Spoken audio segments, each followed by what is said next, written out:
Well, we are now continuing our 50 in 50 interview series where we speak with each state's Farm Bureau president to get an update on their agriculture. And now we are turning our focus to Indiana.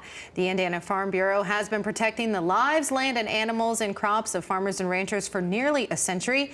Agriculture adds more than $25 billion to the state economy each and every year. And right now, Indiana Farm Bureau President Don Villwock joins us here in our studio. Don, thank you very much for making the trip to come see us. We certainly appreciate it. Well, Abby, I appreciate the invite. It's always good to be here and always enjoy RFD programming. Well, we certainly appreciate that very much. So for those who don't know, kind of give us a little bit of your history with the Farm Bureau in Indiana.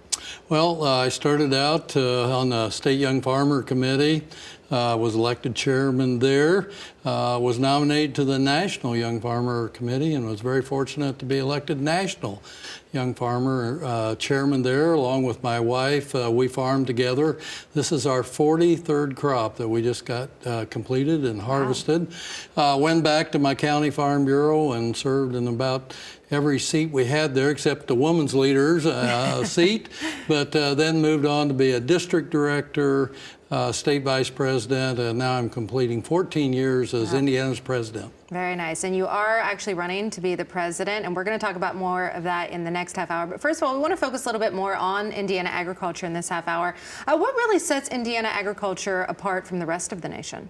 Well, a lot of folks don't know or realize we are the smallest state east of the Allegheny Mountains. So geographically, we're a pretty small state, but we rank very high in agricultural production. We're the second highest state in percentage of total tillable land in our state, so that ranks us pretty high on corn and soybeans, which you would expect. But our livestock sector is very important to Indiana farmers, as we rank in the top 5 in pork production. We have a great beef cattle herd, mostly mama cows in Indiana.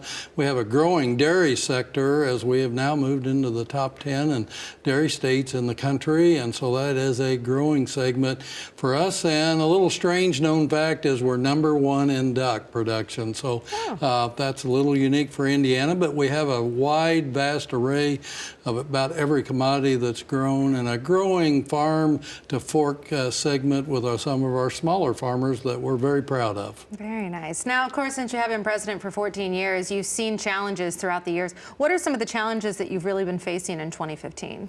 Well, when I first started, most of the challenges were in Washington, D.C., and we were very dependent on ag policy coming from the Hill there.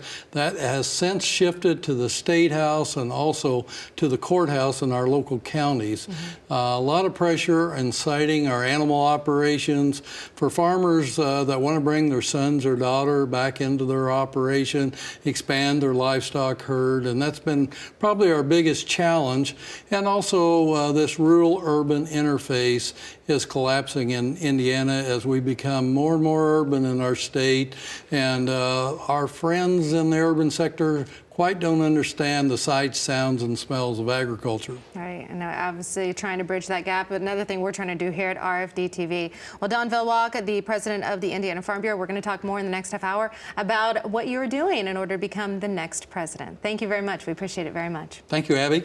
And be sure to keep it right here on your Market Day Report. Another half hour coming up right after this.